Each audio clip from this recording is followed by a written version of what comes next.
I remember the smell of the pine cleaner they used on the floors that morning, sharp and antiseptic, cutting through the sweetness of the balloons my granddaughter had tied to every chair. I remember the way the afternoon light came through the tall windows of the country club dining room, gold and slanted, falling across the white tablecloths like something out of a painting. I remember thinking, foolishly, that it was one of the finer days of my life. My son had turned 40. He had rented the whole back room.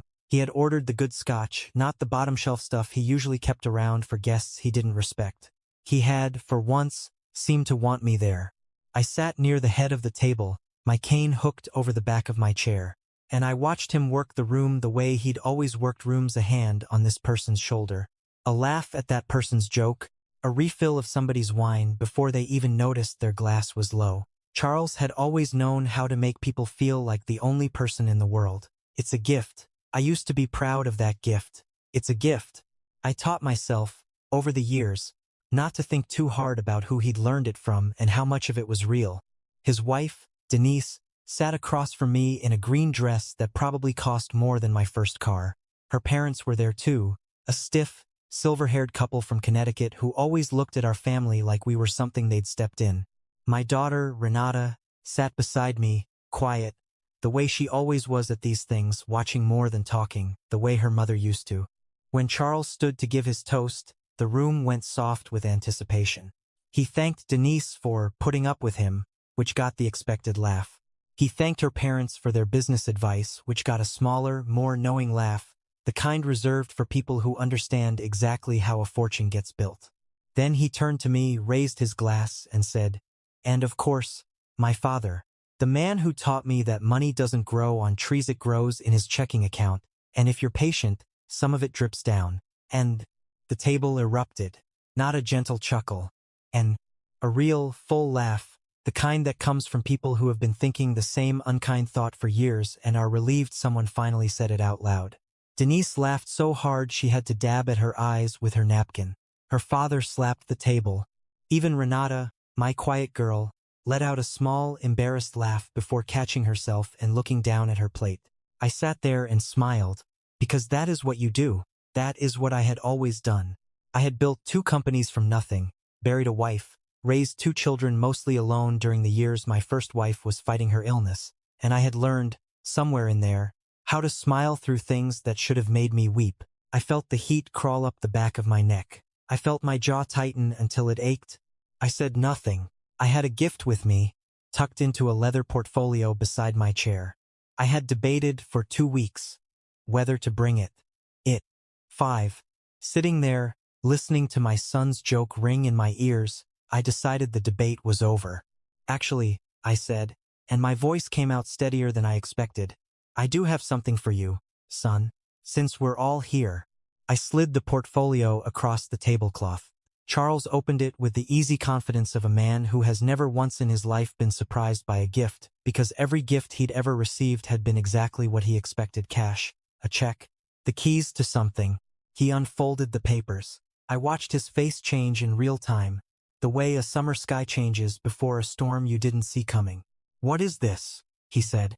"It's the amended trust," I said, "effective as of this morning."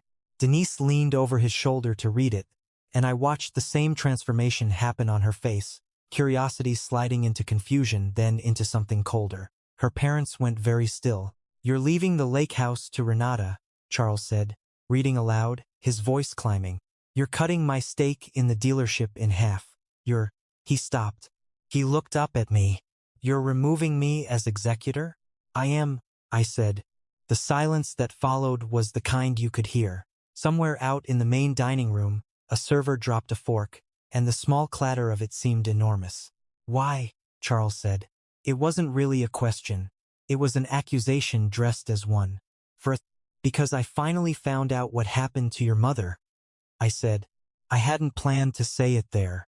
I hadn't planned to say it at all that night. I'd meant to let the paperwork speak for itself and deal with the rest privately, later, like a coward, the way I'd handled everything else in my life. But something about his face, still flushed with the pleasure of his own joke, cracked something open in me. Charles's expression didn't change the way I expected. I expected shock. Instead, I saw something flicker behind his eyes, something fast and calculating, gone before I could be sure I'd seen it at all. "Dad?" he said, in the gentle, patient tone he used on people he considered fragile. "Mom had Alzheimer's. You know that. The doctors told us that. The doctors told us what you and Denise told them." I said, "I've been going through her medical records. 6 years of them. Do you know what I found?"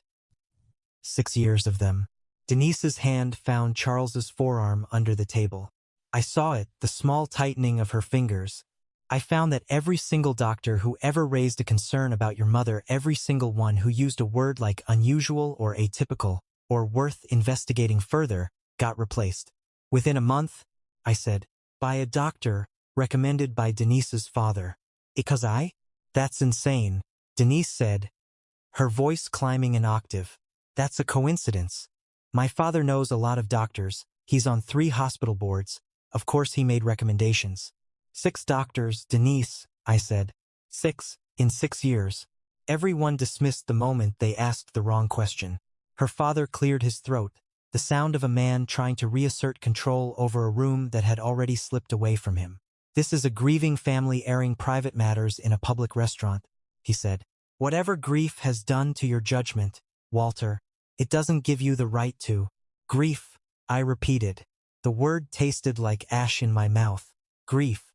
Yes, let's talk about grief." Charles stood up so fast his chair nearly toppled.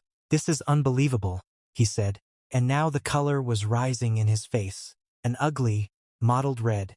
"You bring some conspiracy theory to my birthday dinner, in front of my wife's family, and you humiliate me? After everything after everything we built together? And, we built nothing together," I said. "I built it. You inherited a job title." "You know what?" Charles said, his voice rising to a shout now, loud enough that heads at the next table turned. "Maybe if you'd spent half as much time actually being a father instead of writing checks and disappearing into your office, Mom wouldn't have needed anyone else to take care of her. Maybe if you'd noticed anything about your own wife in the last 10 years of her life, she wouldn't have had to lean on people who actually showed up." It landed exactly where he meant it to. A blade slid neatly between 2 ribs I didn't know were exposed. I had spent 30 years believing some version of that sentence myself, in the quiet hours, in the dark. I opened my mouth, and nothing came out, but that was when Renata stood up. She had been so quiet through the whole exchange that I think everyone at the table, myself included, had half forgotten she was there. She stood, and something about the stillness of her movement made the whole room go quiet before she even spoke. "Sit down, Charles," she said. "Excuse me?" I said sit down. Her voice didn't rise. It didn't need to. There was something in it, flat and final, that made even Denise's father go silent. Charles laughed, a short, disbelieving bark. "Or what?" Renata reached into her handbag and pulled out a small leather notebook, worn soft at the corners, the kind our mother had carried everywhere for as long as I could remember. She set it on the table between us like she was laying down a card in a game only she understood the rules of. "I found Mom's journal 3 months ago," she said, "in a storage unit under her name that none of us knew existed. A storage unit she was paying for in cash. Every month, for 6 years. Nobody moved. She knew," Renata said. "She knew what was happening to her. She wrote about it. Every entry, going back to the year the tremors started. Before any of us thought anything was wrong." "Renata, don't," Charles said, and for the first time that night, his voice cracked. Not with anger, with something closer to fear. "She wrote that Denise started making her tea every afternoon," Renata continued, opening the notebook, her hands steady, even though I could see, from where I sat, that her whole arm was trembling. "Special tea, for her nerves," Denise said. "She wrote that after the tea, her hands would shake and her words would come out wrong, and that Denise would tell her, gently, so gently, that this was just what happens as we get older. That she should stop mentioning it to people because it made them worry. That's not she was sick, that tea was an herbal supplement my mother recommended. It had nothing to do with—" "She wrote," Renata said, louder now, cutting through him, "that Charles told her if she kept making a scene about feeling strange, he'd have to start looking into places that could take care of her properly. And that he'd already spoken to a lawyer about guardianship. And she wrote that she was afraid of her own son. And she wrote that down, Charles, in her own hand. Do you want me to bring it to a court and let a judge read it instead of me? Denise had gone the color of the tablecloth. Her father was staring fixedly at a spot on the wall above my head, as though refusing to look at any of us might unmake what was happening. She also, Renata said, and here her voice finally did break, just slightly, just at the edges, wrote about the last conversation she had with Dad 6 weeks before she died. She wrote that she tried to tell him something felt wrong, that she didn't trust the tea, that she didn't trust Charles's calm, concerned voice anymore, and that Dad told her she was just anxious, and that she should try to relax, because Charles was under a lot of stress at the dealership and didn't need this on top of everything. I felt my stomach drop through the floor of that restaurant, through the foundation, into the earth. I remembered that conversation. I remembered dismissing it. I remembered thinking at the time that I was being the reasonable one, the calm one, the steady hand in a house that had felt unsteady for years. I had told my dying wife to relax. There's more, Renata said quietly, and pulled out her phone. She set it on the table, angled so we could all see, and pressed play on a video. It was shaky, clearly filmed secretly, the angle low, like it had been recorded from a bag or a coat pocket. Charles, in what was unmistakably our mother's old kitchen, stirring something into a mug, his voice low and businesslike as he spoke to someone off camera. Denise, judging by the response. Just the usual dose, Charles's recorded voice said. She won't remember I was even here. If she says anything to anyone, we say, it's the dementia talking. Nobody's going to believe a confused old woman over her own son. The video ran 20 more seconds. Nobody at the table breathed. I found that on an old memory card, Renata said, when it ended, hidden inside one of Mom's jewelry boxes. She must have gotten someone to record it. A nurse, maybe. Someone who cared enough to hand her the proof, and not enough to actually stop it. Charles's face had gone through every color a face can go through, and had landed, finally, on gray. It's not what it sounds like, he said, but his voice had lost all its earlier command. It came out small, almost childlike. Get out, I said. It surprised me how calm the words sounded coming out of my own mouth. I had imagined, over the 2 weeks since Renata first showed me the journal, that if this moment ever came, I would be screaming. Instead, I felt very far away from myself, like I was watching an old man in a country club dining room tell his only son to leave. Dad, I said, get out, all of you. I looked at Denise, at her stone-faced parents, at the man I had raised from a wailing infant into a 40-year-old stranger. You have exactly as long as it takes the valet to bring your car around. Charles looked to his wife, then to her parents, searching, the way a drowning man searches for anything floating. Denise wouldn't meet his eyes. Her father was already reaching for his coat. They left the way people leave a burning building, fast, ungraceful, no thought spared for dignity.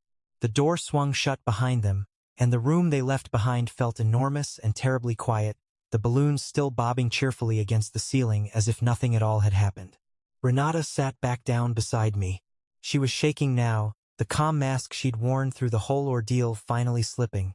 I'm sorry I didn't show you sooner, she said. I needed to be sure. I needed more than the journal, because I knew you wouldn't believe just the journal. I needed something you couldn't argue with. Why? I put my hand over hers on the table, the way I hadn't done nearly enough in the years since her mother died. You did exactly right, I said. You did the only right thing anyone in this family has done in a decade. But even as I said it, the question that would follow me for the rest of my life had already taken root, cold and permanent, somewhere behind my sternum. How had I not seen it? How had I sat across from my dying wife, in the final year of her life, and told her to relax? How had 35 years of loving someone left me so blind to the person destroying her an arm's length away? I thought about the last months of Eleanor's life the whole drive home, the headlights of other cars sliding across my windshield like ghosts. I remembered how she'd started flinching whenever Charles's name came up on the caller ID. I remembered how, near the end, she'd stopped finishing her sentences, as if she'd learned that finishing them only ever got her contradicted. I had chalked all of it up to the disease. It was easier that way. It let me keep believing that nothing could have been done, that no one was to blame, that I hadn't spent the final year of my wife's life failing to protect her from our own son. I didn't sleep that night. I sat in my study with the lamp off, the moonlight coming pale through the window, and I thought about the version of myself who had raised that boy, who had taught him to ride a bike on the gravel road behind our first house, who had sat up with him through fevers, who had paid for his business degree and co-signed the loan for the dealership and told everyone at the club how proud he made me. That man felt like a stranger to me now, someone I used to know, someone naive enough to believe that love given freely comes back the same way. The following morning, I called my lawyer before I'd even finished my coffee. Renata sat across from me at the kitchen table, the journal between us like a small, terrible relic. Together we went through it page by page, and each page was a fresh wound: dates, times, the specific words Charles and Denise had used, dosages Eleanor had guessed at because no one would tell her the truth, the growing terror in her handwriting as the entries went on, the way her once elegant cursive deteriorated into something jagged and frightened by the final months. We took the journal, the video, and Eleanor's old phone records to the police 3 days later. It felt, walking into that station, like carrying my wife's coffin all over again. The detective who took our statement was younger than Renata, kind-eyed, careful with us in the way people are careful with grief they can see plainly on your face. He told us these cases were hard to build, that elder financial abuse and the gray, terrible territory around unexplained decline were notoriously difficult to prove in court, that families like ours often gave up before charges were ever filed. Renata didn't give up. I want that understood clearly, because in the weeks that followed, when I was too broken to do much more than sit in my study and stare at old photographs, my daughter became something I hadn't fully appreciated she could be. She tracked down the nurse who'd once worked private duty shifts at the house, a woman named Priscilla who had quietly quit 18 months before Eleanor died, citing personal reasons that, it turned out, were really her own conscience. Priscilla had kept notes. She'd suspected something for months and hadn't known who to tell, hadn't trusted that anyone would believe her over the son of a wealthy man. When Renata found her, Priscilla wept with relief, finally able to hand over what she'd been carrying alone for 2 years. Between Priscilla's notes, Eleanor's journal, the pharmacy records showing prescriptions filled under Eleanor's name for medications no doctor of record had actually prescribed, and the video Renata had somehow gotten a source close to the family to record, the case built itself into something solid enough for the district attorney to take seriously. It still took the better part of a year. Charles's lawyers were expensive and aggressive. Denise's father, it turned out, had considerably less influence over the actual legal system than he did over the private doctors he'd been steering toward our family for years. And once his name started appearing in court filings, several of his own business partners quietly began returning his calls less and less. I won't pretend the courtroom gave me the catharsis I thought it would. I sat through testimony I will carry with me until I die: the pharmacist who described the pattern of refills, the toxicologist who explained, in flat clinical language, what small sustained doses of the wrong medication can do to an aging brain over years, how easily it can mimic the decline everyone expected to see anyway. I sat through Denise's tearful insistence that she'd only ever wanted to help, that she loved Eleanor like a mother, and I watched a jury's faces harden as the evidence made clear how little truth was in any of it. I sat through Charles's own testimony, watching my son, my only son, construct, in real time, an elaborate architecture of blame that pointed everywhere except at himself, at the stress of the dealership, at Denise's influence, at his mother's own confusion somehow being responsible for her own poisoning. He was convicted of elder abuse, of fraud, of obstruction, though the state's attorney told us privately, with real regret in her voice, that proving intent to the standard required for a homicide charge had simply not been possible, not after so much time, not with a body that had already been cremated according to what everyone believed, at the time, were her final medical wishes. He is serving 11 years. Icor. Denise took a plea and testified against him in the end, in exchange for a lighter sentence, 3 years, most of which she has already served. Her parents have not spoken to me since the night of that birthday dinner, and I find I do not miss the silence they've left behind. The dealership was sold within 6 months, the proceeds divided between creditors and a restitution fund that will never come close to giving Eleanor back what those years actually cost her. The lake house stayed with Renata, exactly where I'd already decided it belonged, though it means something different now than it did the night I signed those papers in anger. It isn't a punishment for Charles anymore. It's the last place Eleanor was truly happy, before any of this began, and I like knowing it's in the hands of the child who fought hardest to make sure the truth outlived her. I go to the cemetery most Sundays now.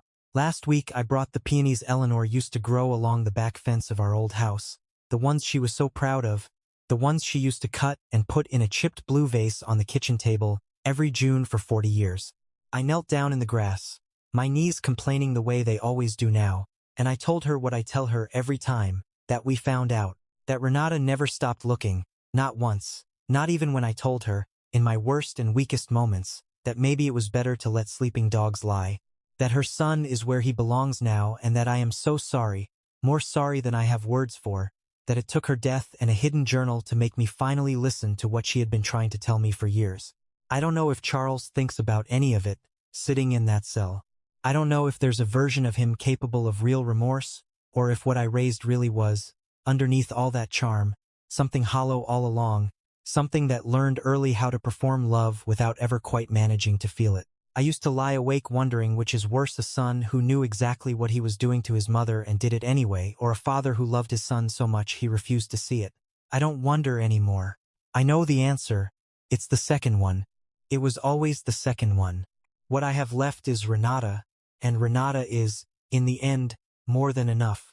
She runs what remains of the business now, and she runs it the way her mother would have wanted, with a kind of fierce, quiet integrity that reminds me, on my better days, that whatever I failed to teach one of my children, I must have taught the other something worth having. She still keeps her mother's journal in a small fireproof box in her office, not because she needs the evidence anymore, but because, she told me once, it feels wrong to put it away completely, as if Eleanor's voice somewhere someone is still listening. I think about the man I was at that birthday dinner, smiling through a cruel joke because that's what I'd trained myself to do for 60 years, and I hardly recognize him.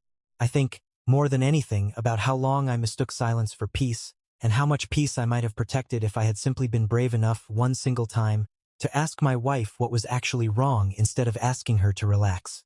That is the lesson this cost me, and it is not one I would wish on any man. Love without vigilance is not enough. Money is not protection.